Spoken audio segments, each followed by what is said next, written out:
तुला ज्या मातेने आज्ञा दिलीये, माझा परिचय तुला माहिती नाही का? अरे जर माझा परिचय तुला कळाला असता तर तुम्हाला अशा प्रकारे काठी दाखवून अडवलं नसतं. ज्या मातेचा तू सेवक आहे ती तुझी पार्वती माता माझी पत्नी आहे, मी तिचा पती आहे. त्यामुळे आतमध्ये मला सोड. भगवान गणेश म्हणतात तुम्ही कोणी असा, जोपर्यंत आईची आज्ञा मिळत नाही तोपर्यंत मी तुम्हाला कोणाला सोडणार नाही. भगवंत म्हणतात मला जाऊ दे, अटक करतात आणि भगवंत जसे गुफेमध्ये प्रवेश करण्याचा प्रयत्न करतात त्याच वेळी गणपती बाप्पा एक काठी दंड दिशी भगवान महादेवाच्या पाठीवर पडतात. भगवान महादेवाच्या पाठीवर काठी पडल्यानंतर त्यांना आश्चर्य वाटतो, अरे कोण बालक आहे नेमका मला काठी मारतोय. भगवान महादेव बाजूला झाले. नंदीश्वर म्हणतात महाराज तुम्ही थांबा, मी याच्याशी बोलतो. आणि पुढे नंदीश्वर आले, भगवंताचे शिवगण आले आणि भगवान नंदीश्वराचं आणि गणपती बाप्पाचं संवाद सुरू होतो. हे बाळ, आमचे देवादिदेव महादेव आणि त्यांना तू काठीने मारलंस, त्यांची शक्तीशी अपरिचित आहे का तू? तुला अजून त्याच्या शक्तीचं ज्ञान झाले नाहीये. हे सर्वेश्वर सर्व शक्तिमान असे भगवान महादेव आहेत. तू ज्यांना माता संबोधित असतो, ज्यांचा तू सेवक आहे, ती त्यांची पत्नी आहे, अर्धांगिनी आहे. तू त्यांना आत नाही जाऊ दे. भगवान गणेश म्हणतात अजिबात जाऊ देणार नाही, तुम्ही कोणीही असा, पण जोपर्यंत आईची आज्ञा मिळत नाही तोपर्यंत मी सोडणार नाही. मग म्हटले आम्हाला आमच्या बरोबर युद्ध करावं लागेल. भगवान गणेश म्हणतात मी तयार आहे. किंवा शिवगणांचं आणि गणपती बाप्पाचं युद्ध होतं. अर्थात नंदीश्वर आणि गणपती बाप्पा दोघांमध्ये घनघोर युद्ध होतं. बोल गणेश भगवान की, नंदीश्वर भगवान की. दोघांमध्ये द्वंद्व युद्ध सुरू झालेलं आहे.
शेवटी गणपती बाप्पाची काठी सुद्धा नंदीश्वराच्या पाठीमध्ये जोरात पडते.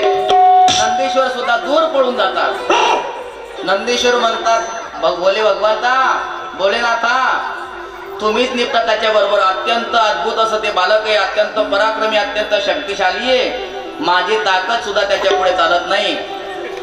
तेवढ्यात आतून पार्वती माता आवाज येते, बेटा कोणी असो तू चिंता करायचं नाही. तुम्ही थांबा थांबा.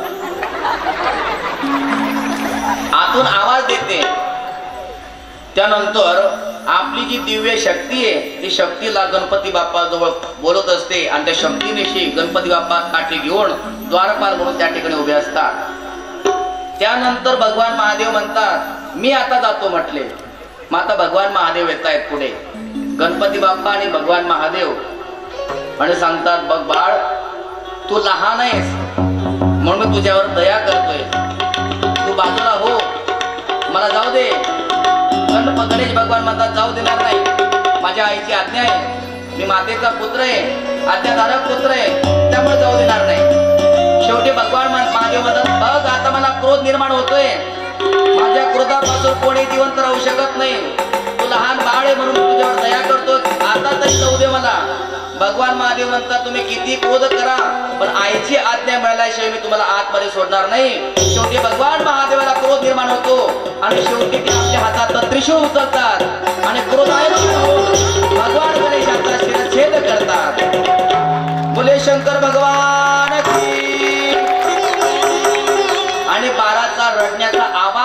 वधछेद होण्याचा आवाज ऐकल्याबरोबर सती माता आतून धावत धावत येते आणि पाहते तर आपलं बाळ त्रिशूळाने वध झालेलं आहे आणि ते अत्यंत तळमळते.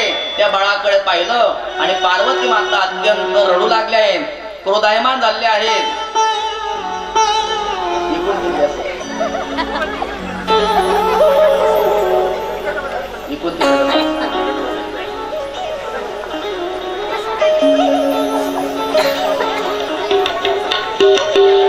सती माता रडू लागल्या आहे.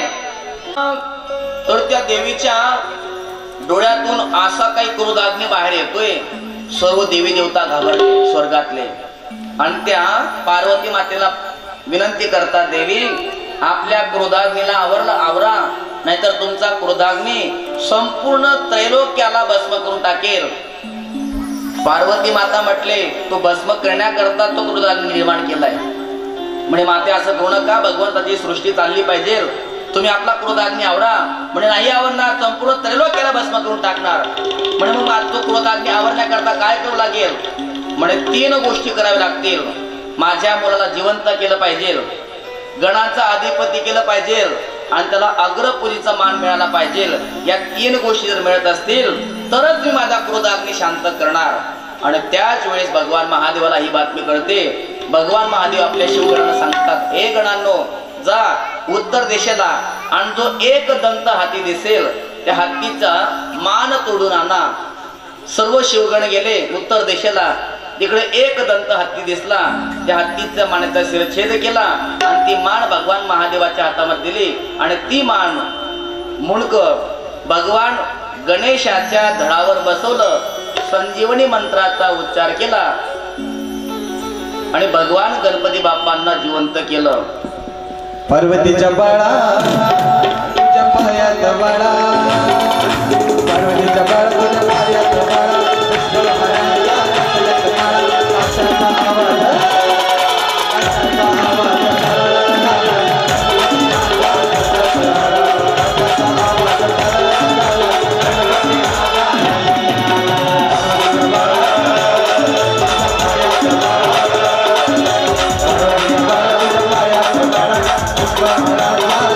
Bye.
देवाला जिवंत केलंय, पुनर्जीवित जिवंत केलंय. त्यानंतर त्यांना गणांचा अधिपती केलंय आणि अग्रपूजेचा मान सुद्धा दिलाय. त्यामुळे पार्वती माता अत्यंत प्रसन्न झाले आहेत. ब्रह्मदेव म्हणतात, नारदजी, तो हे गणपतीचं चरित्र ऐकतो, गणपतीचं आख्यान ऐकतो, तो सर्व मंगलाचा आलय होत असतो. जो गणपतीचं चरित्र, गणपतीचं आख्यान ऐकतो, त्याच्या जीवनामध्ये काय फलप्राप्ती होते ती फलप्राप्ती 2 मिनिटात ऐकूया आणि आजची कथेला विराम देऊया. इदम सुमंगलाख्यानम यश शृणोति सस्वयतः सर्व मंगल संयुक्त सभावेन भवन मंगलालय. तो सर्व मंगलाने युक्त होत असतो. अपुत्रो लभते पुत्रम, ज्याला पुत्र नसेल त्याला पुत्र प्राप्ती होत असते. निर्धनो लभते धनम, जो निर्धन असेल त्याला धनाची प्राप्ती होते. भार्यार्थी लभते भार्याम, ज्याला पत्नी नसेल त्याला पत्नी प्राप्त होते. म्हणून गणपतीचं चरित्र ऐकत चला, भेटून जाईल. प्रजार्थी लभते प्रजाम, आरोग्यम लभते रोगी. एखादा मनुष्य रोगी असेल तर तो संपूर्ण रोगातून नष्ट होऊन त्याला आरोग्य प्राप्त होतं. सौभाग्यम दुर्भगो भवेत, एखादा कम नशिबी असेल, दुर्भाग्य असेल तर त्याचं नशीब उजळतं.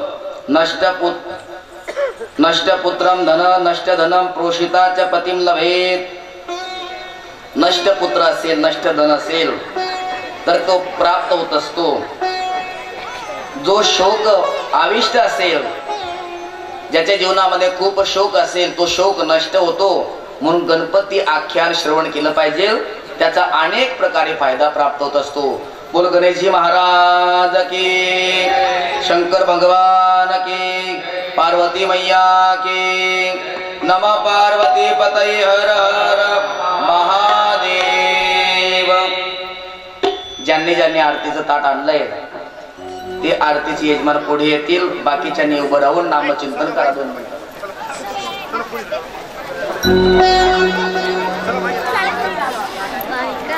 ऐसा डमरू बजाया भोलेनाथ,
पार्वती पते हर हर महा हर हर महा धर्म की अधर्मता प्राणियों में विश्व का गो माता की हिंदू धर्म की भारत माता की आज के आनंद की सर्वांनी जागेवरती खाली खाली बसून घ्या। हे बा आज मोठ्या उत्साहाने आनंदाने आपला हा कथेचा 5वा दिवस या ठिकाणी संपन्न झाला। बसा सर्वांनी जागेवरती बसा। कार्यकर्त्यांनी प्रत्येकापर्यंत प्रसाद पोहोचवा। सर्वांना प्रसाद या ठिकाणी मिळणार आहे। भोले बाबाचा प्रसाद आहे। त्या प्रसादाने तुमच्या जीवनातलं दुःख हरण होणार आहे। तो प्रसाद घेतल्याशिवाय पुढे जाऊ नका।